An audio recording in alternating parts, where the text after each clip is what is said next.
तो इस वक्त बड़ी खबर आ रही है, दिल्ली काबीना का बड़ा फैसला। बिना नाम के घर घर राशन पहुंचाएगी दिल्ली हुकूमत। आटा, चीनी और चावल को घर घर पहुंचाएगी केजरीवाल सरकार। स्कीम के नाम के हवाले से मरकजी सरकार ने किया था एतराज। तो आपको एक बार फिर बता दें कि बड़ी खबर आ रही है दिल्ली काबीना की तरफ से। बिना नाम के ही घर घर राशन पहुंचाएगी दिल्ली हुकूमत। आटा, चीनी और चावल को घर घर पहुंचाएगी केजरीवाल सरकार। स्कीम के नाम के हवाले से मरकजी सरकार ने किया था एतराज।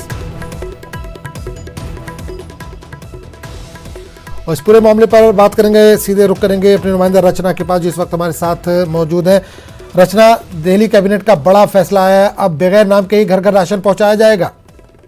जी बिल्कुल, जिस तरीके से अरविंद केजरीवाल सरकार ने मुख्यमंत्री राशन योजना शुरू करने की एक सपना देखा था, लेकिन उसे बीच में ही रोकना पड़ा। और उसके बाद अरविंद केजरीवाल ने कहा था कि हम सिर्फ लोगों तक राशन पहुंचाना चाहते हैं, हमारा मकसद अपना नाम करना नहीं है। तो इसी बीच अब जिस तरीके से कैबिनेट ने एक बड़ा फैसला लिया है कि बिना नाम के ही घर घर राशन पहुंचाया जाएगा दिल्ली सरकार की तरफ से। और आपको बता दें कि उसमें जो ये राशन पहुंचाया जाएगा उसमें जो जरूरत की चीजें हैं, आटा, चीनी, चावल, ये चीजें आम जनता तक, जिन लोगों को जरूरत है उन लोगों तक घर घर पहुंचाई जाएंगी। और उन्होंने ये भी कहा है कि हमने अपना नाम हटा दिया है ताकि इसी तरीके से किसी को कोई आपत्ति इस पर ना हो, क्योंकि योजना को लेकर केंद्र सरकार ने आपत्ति जताई थी, जिसके बाद बिना नाम के अब राशन पहुंचाने की तैयारी में है अरविंद केजरीवाल सरकार। बिल्कुल, एक चीज केंद्र की तरफ से कोई रिएक्शन आया, क्योंकि नाम हटा लिया है इन्होंने, तो स्कीम को लेकर आपत्ति थी या नाम को लेकर आपत्ति थी? देखिए, जाहिर सी बात है कि जब ये सामने आया था कि मुख्यमंत्री घर घर राशन योजना होनी है, तो बीजेपी के लोगों से जब हमारी बात हुई थी तो उनका कहना था कि ये योजना तो पहले से ही चल रही है और तमाम लोगों को घर घर राशन पहुंचाया जा रहा है। ऐसे में अरविंद केजरीवाल सरकार अपना नाम का इस्तेमाल कर अपनी पार्टी का नाम करना चाहती है, तो इस पर आपत्ति जताई थी और उसके बाद उन्होंने इस पर रोक लगा दी थी। लेकिन अब कैबिनेट ने जिस तरीके से ये कहा है कि बिना नाम के ही हम राशन पहुंचाएंगे, तो जाहिर सी बात है कि इस पर जरूर मंजूरी ली गई होगी या कुछ बात हुई होगी। फिलहाल अभी इस पर ऑब्जेक्शन के लिए अगर हम बात करें तो अभी तक कोई रिएक्शन बीजेपी की तरफ से नहीं आया है यहाँ पर। चलिए रचना, बहुत बहुत शुक्रिया इस तमाम जानकारी के लिए। गुज़िश्ता रोज बिहार असेंबली में हंगामा और पटना की सड़कों पर आरजेडी कारकुनान की पुलिस के साथ झड़प के बाद आज तेजस्वी यादव ने कहा कि नीतीश सरकार हिटलर शाही चला रहे हैं। इन्हें ये मालूम होना चाहिए कि कोई भी हुकूमत दायमी नहीं होती। कल के दिन ही भगत सिंह शहीद हुए थे और कल के दिन ऐसा काला कानून सदन के अंदर पेश किया गया और जिस प्रकार से पेश करने के बाद विपक्षी विधायकों को लात घूंसे, महिलाओं का जिस प्रकार से नीतीश कुमार जी ने चीरहरण कराने का काम किया, बाल पकड़ के खिंचवाना, साड़ी निकलवाना, विधायकों को नीतीश कुमार जी के इशारे पर लात घूंसे, मां बहन की गालियां देकर के जिस प्रकार से पुलिस वालों ने जूतों से मारने का काम किया, कितनी भी निंदा की जाए वो कम है। और इतिहास में ऐसा कभी नहीं हुआ इस देश में कि विधायकों को जिस प्रकार से पीटा गया, मां बहन की गाली दी गई। पूरा देश जो है नीतीश कुमार जी पर थू थू कर रहा है। पूरा देश नीतीश कुमार से सवाल पूछ रहा है और नीतीश कुमार जी पूरी तरीके से नैतिकता और शर्म को बेच खाए। नीतीश कुमार जी को जानना चाहिए कि सरकार जो है आनी जानी चीज है, आती है जाती है। ये Nitish Kumar ji C grade party, C grade नेता, जो खुद अनुकंपा पे मुख्यमंत्री, बैसाखी पे मुख्यमंत्री हैं, ये जो हिटलर शाही, तानाशाही जो चलाने का काम किया सदन में, याद करना चाहिए जो कानून पेश किए हैं।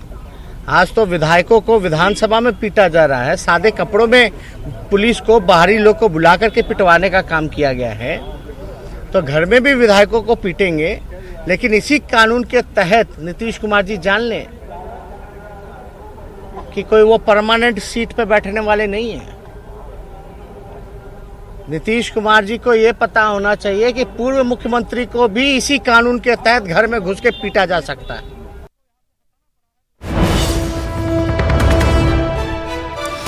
इस वक्त बड़ी खबर आ रही है, कोरोना का वसी होता दायरा। वजारत सेहत ने रियासती हुकूमतों को लिखा खत, कोरोना में तेजी से इजाफे को लेकर तशवीश का किया इजहार।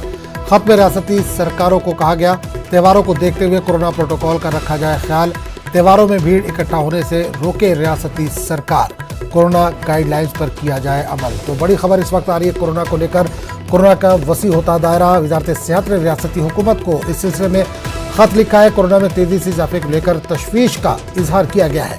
खत में रियासती सरकारों से कहा गया है कि त्योहारों को देखते हुए कोरोना प्रोटोकॉल जो बनाया गया है उसका खास ख्याल रखा जाए, त्योहारों में भीड़ इकट्ठी होने से रोकी जाए, रियासती सरकार इस पर अमल करे, कोरोना गाइडलाइंस जो है उस पर अमल किया जाए।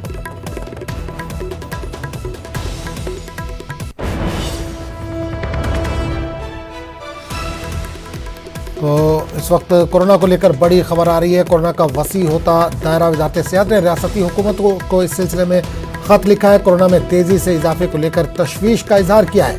खत में रियासती सरकारों को कहा गया है कि त्योहारों को देखते हुए कोरोना का जो प्रोटोकॉल है उसको खास ख्याल रखा जाए, त्योहारों में भीड़ इकट्ठी होने से रोके रियासती सरकार, कोरोना गाइडलाइंस पर अमल किया जाए।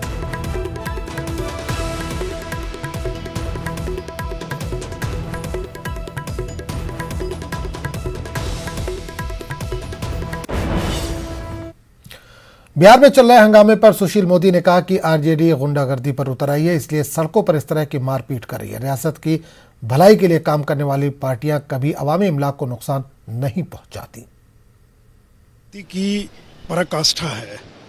मेरे 32 साल के संसदीय जीवन में मैंने आज तक ऐसा दृश्य नहीं देखा था कि जिस तरह की गुंडागर्दी, हाथापाई, तोड़ फोड़ और विपक्ष के लोगों ने की है। और ये दर्शाता है कि कल अगर उनको मौका मिल गया कि बिहार के भी यही हल कर देंगे। ये लोकतंत्र में अपनी बात कहने का अधिकार है। अब सदन में आइए, आप विपक्ष में मतदान कीजिए, अपनी बात कहिए, लेकिन हम सदन की कार्रवाई नहीं चलने देंगे।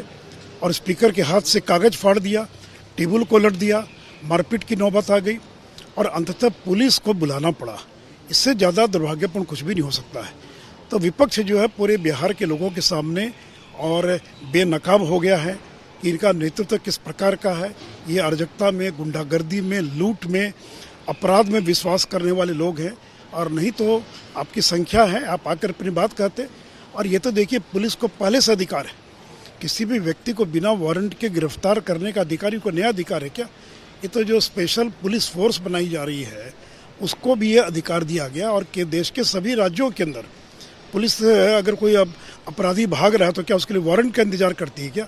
ये तो सामान्य प्रक्रिया है, लेकिन भ्रम पैदा किया गया तो बहुत ही दुर्भाग्यपूर्ण है। और मैं तो सरकार से ये मांग करूंगा कि ऐसे विधायकों को चिन्हित कर अगर आवश्यकता पड़े तो उनकी सदस्यता रद्द करने की भी कार्रवाई की जाए। बिहार में अपोजिशन करकन असेंबली और पुलिस के बीच झड़प का मामला तूल पकड़ता जा रहा है। इस मामले पर कांग्रेस लीडर अखिलेश सिंह ने न्यूज 18 से खास बातचीत की। उन्होंने कहा कि इस वाकये से बिहार शर्मसार हुआ है। वाज़ेह है कि कल स्पीकर का जब घेराव किया गया था तो पुलिस ने ताकत का इस्तेमाल करके अपोजिशन का अरकान असेंबली को बाहर निकाला था। इस दौरान अरकान असेंबली जख्मी भी हुए थे। कांग्रेस के राज्यसभा सांसद अखिलेश प्रसाद सिंह हमारे साथ है बात करने के लिए। अखिलेश जी, जो नज़ारा बिहार विधानसभा ने देखा, जो तस्वीर अंदर से नजर आई, बिहार में सशस्त्र पुलिस बिल को लेकर जो विरोध था, विपक्षी विधायक जो विरोध कर रहे थे, उसके बाद जिस तरह से उनको घसीटकर, मारकर विधानसभा के अंदर से बाहर निकाला गया, महिला विधायकों के साथ जो बदसलूकी की गई, किस तरह से आप इसे देखते हैं? नहीं, इससे तो पूरा बिहार शर्मसार हुआ है। आज तक इतिहास में आज़ादी के बाद बिहार विधानसभा में इस तरह का कृत्य नहीं देखने को मिला।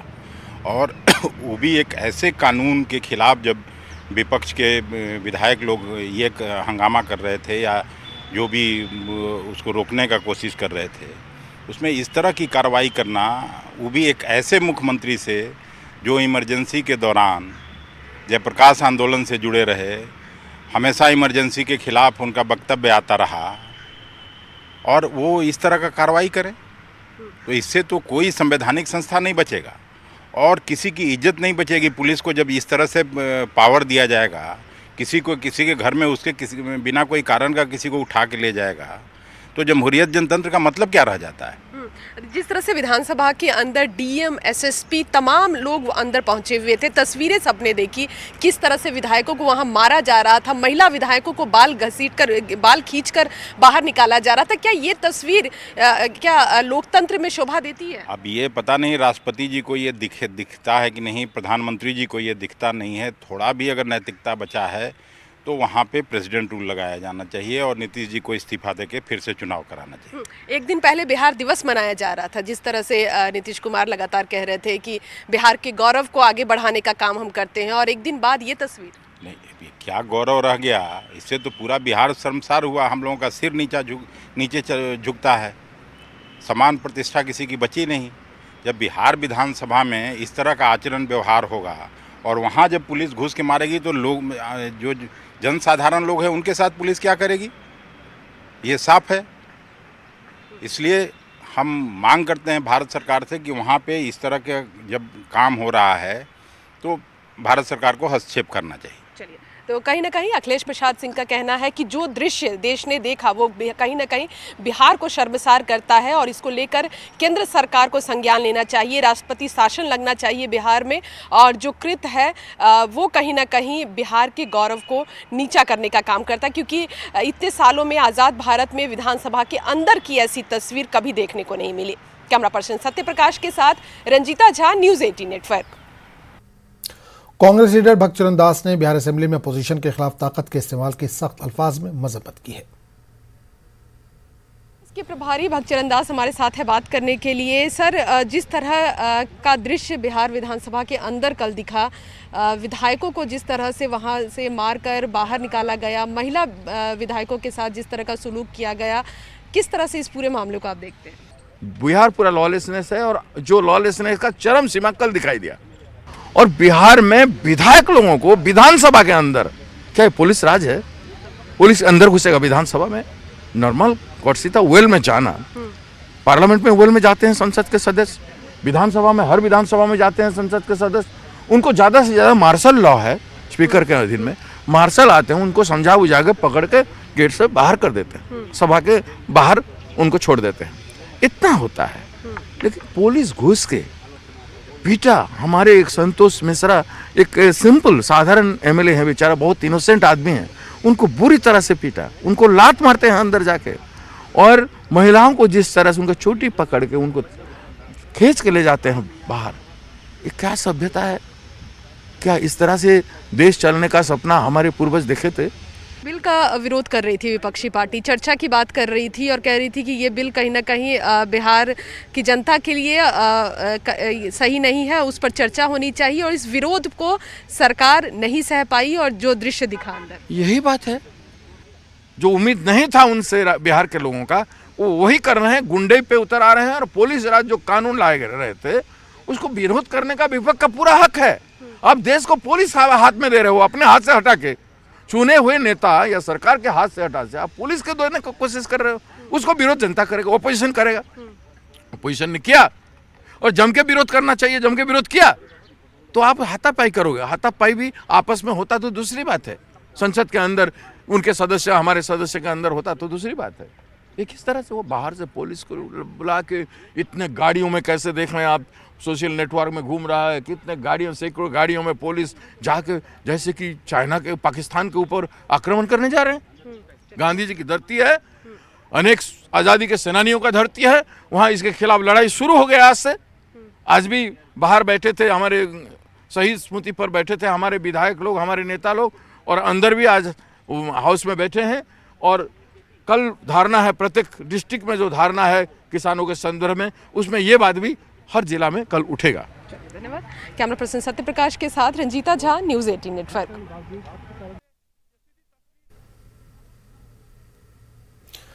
सुप्रीम कोर्ट में मुंबई पुलिस के साबिक कमिश्नर परमबीर सिंह के महाराष्ट्र के वजीर दाखिला अनिल देशमुख की मुबैना बदउनवानी की सीबीआई तहकीकात के अर्दाश पर समाअत हुई। सुप्रीम कोर्ट से परमबीर सिंह को कोई राहत नहीं मिली। अब इसकी समाअत हाई कोर्ट में होगी। इस हवाले से अदालत ने कोई भी हुक्म देने से इनकार कर दिया। इस दौरान अदालत ने परमबीर सिंह से कई सवालात किए। अदालत ने पूछा कि आप पहले हाई कोर्ट क्यों नहीं गए और अनिल देशमुख को फरीक क्यों नहीं बनाया गया। अदालत ने कहा कि जो इल्जामात लगाए गए हैं संगीन है, इसमें शक नहीं है। वादे है कि गुज़िश्ता हफ्ते महाराष्ट्र होमगार्ड्स में शिफ्ट किए जाने वाले सिंह ने अपनी दरख्वास्त में देशमुख के खिलाफ वज़ीर आला उद्धव ठाकरे को 8 सफ़ात पर मुश्तमिल खत में ये इल्ज़ाम लगाए हैं कि अनिल देशमुख ने मुअत्तल असिस्टेंट पुलिस इंस्पेक्टर सचिन वाजे को हर माह 100 करोड़ रुपए जमा वसूली का टारगेट दिया था। मुंबई के पूर्व कमिश्नर परमबीर सिंह को देश की सबसे बड़ी अदालत यानी कि सुप्रीम कोर्ट से कोई राहत नहीं मिली। परमबीर सिंह ने सुप्रीम कोर्ट में अर्जी दाखिल करके अपने ट्रांसफर को और इस पूरे प्रकरण को लेकर सीबीआई जांच की मांग की थी, लेकिन सुप्रीम कोर्ट ने इस पूरे मामले में परमबीर सिंह के एडवोकेट मुकुल रोहतगी से ये कहा कि आपने अपनी अर्जी हाई कोर्ट में क्यों नहीं दायर की, जबकि परमबीर सिंह ने सीधे आर्टिकल 32 के तहत सुप्रीम कोर्ट में अर्जी दाखिल की थी। सुप्रीम कोर्ट ने सवाल ये खड़ा किया कि जो मांग आप सुप्रीम कोर्ट से कर रहे हैं वही मांग आप आर्टिकल 226 में हाई कोर्ट में भी दाखिल करके कर सकते हैं, और ऐसे में हाई कोर्ट के पास भी यह अधिकार है कि वो इस पूरे मामले को लेकर अहम जांच के लिए आदेश जारी कर सकता है।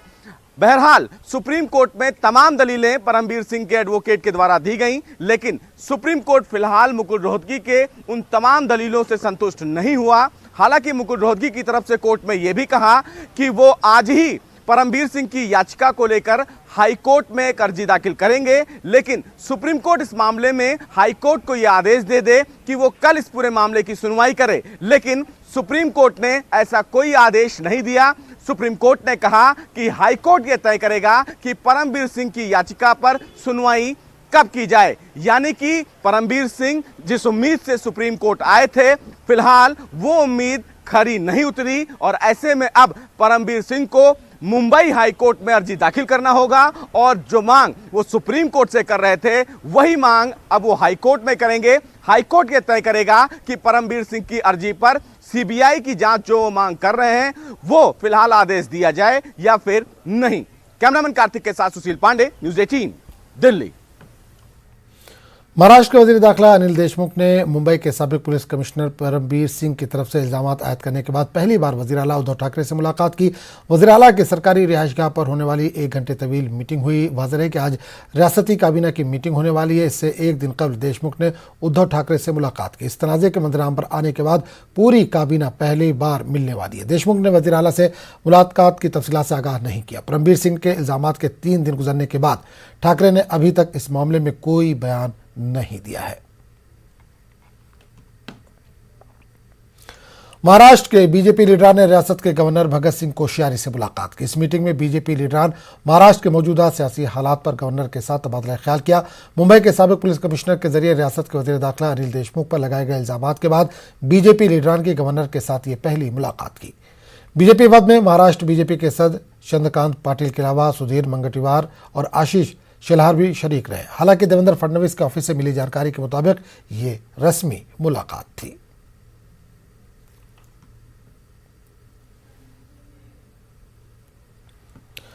महाराष्ट्र के बीड़ में कोरोना के केसेस में लगातार इजाफे के चलते जिला इंतजामिया ने जिले में मुकम्मल लॉकडाउन लगाने का फैसला किया। ये लॉकडाउन 26 मार्च से 4 अप्रैल तक लगाया गया है। वाज़ेह है कि नांदेड़ जिले में भी आज रात से कर्फ्यू नाफिज कर दिया जाएगा। मिस्टर परफेक्शनिस्ट के नाम से मशहूर बॉलीवुड अदाकार आमिर खान कोरोना पॉजिटिव पाए गए हैं। आमिर खान के तर्जुमान ने इस बात की तस्दीक की है। अदाकार के तर्जुमान के मुताबिक इन्होंने खुद को होम क्वारंटीन कर लिया है। आमिर खान के रवाबित में आए अफराद से कोरोना टेस्ट कराने की अपील की गई है।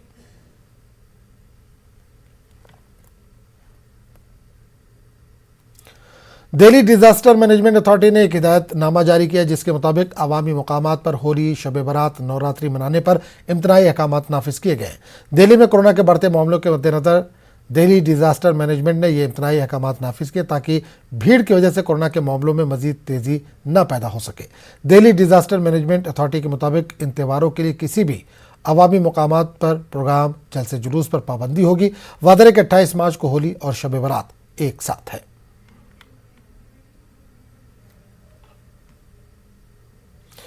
दिल्ली में कोरोना के मामले रफ्तार पकड़ रहे हैं, साथ ही कोरोना गाइडलाइन की खिलाफ वर्जी की वजह से इंतजामिया की परेशानी भी बढ़ती जा रही है। दिल्ली सरकार के मुताबिक दिल्ली के हफ्तेवारी बाजार, cinema hall, shopping mall, metro और मजहबी मकामात में लोगों की भीड़ को काबू करना मुश्किल हो रहा है, जिसकी वजह से कोरोना तेजी से फैल रहा है। देश की राजधानी दिल्ली में एक बार फिर कोरोना ने रफ्तार पकड़ ली है। पिछले 24 घंटे में 1100 से ज़्यादा नए मामले सामने देखने के लिए मिले हैं। ऐसे में दिल्ली सरकार की चिंता और ज़्यादा बढ़ गई है भीड़ भाड़ वाली जगहों को लेकर।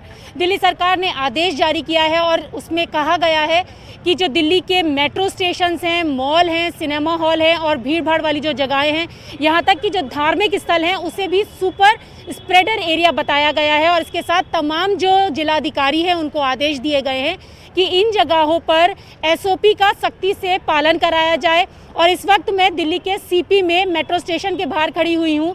अगर आप यहाँ पर पीछे तस्वीरों में देखें तो तमाम जो लोग हैं वो मेट्रो से सफ़र करते हैं और जिस तरीके से सुपर स्प्रेडर इसको बताया गया है तो यहाँ पर निगरानी के सख्त निर्देश दिए गए हैं। इसके साथ ही तमाम जो जिलाधिकारी हैं उनसे कहा गया है कि सख्ती से SOP का पालन कराया जाए, क्योंकि जिस तरीके से लापरवाही देखने के लिए मिली है, लोग मास्क का इस्तेमाल नहीं करते हैं, सैनिटाइज़र का इस्तेमाल नहीं करते हैं, यहाँ तक कि सामाजिक दूरी का उल्लंघन कर रहे हैं। ऐसे में इस आदेश में कहा गया है कि यहाँ पर कोविड-19 की जो SOPs हैं उसको पूरी तरीके से फॉलो कराया जाए और भीड़भाड़ वाली जगहों पर औचक निरीक्षण करवाया जाए। इसके साथ ही अब जो दिल्ली में लोग आएंगे अन्य राज्यों से, उनका भी औचक निरीक्षण किया जाएगा, जांच की जाएगी। रेलवे स्टेशन, बस स्टेशन के बाहर एक बार फिर से जांच के लिए टीम्स भेजी जाएंगी।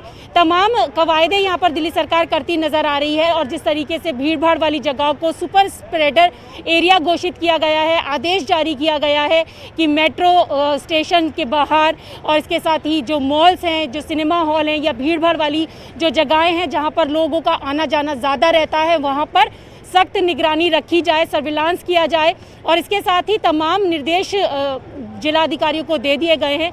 तो अब देखना होगा कि दिल्ली सरकार की इन तमाम कवायदों के बाद कोरोना की बढ़ती रफ्तार में कितनी कमी आती है। कैमरा पर्सन संजीव वर्मा के साथ रचना, न्यूज़ 18 दिल्ली।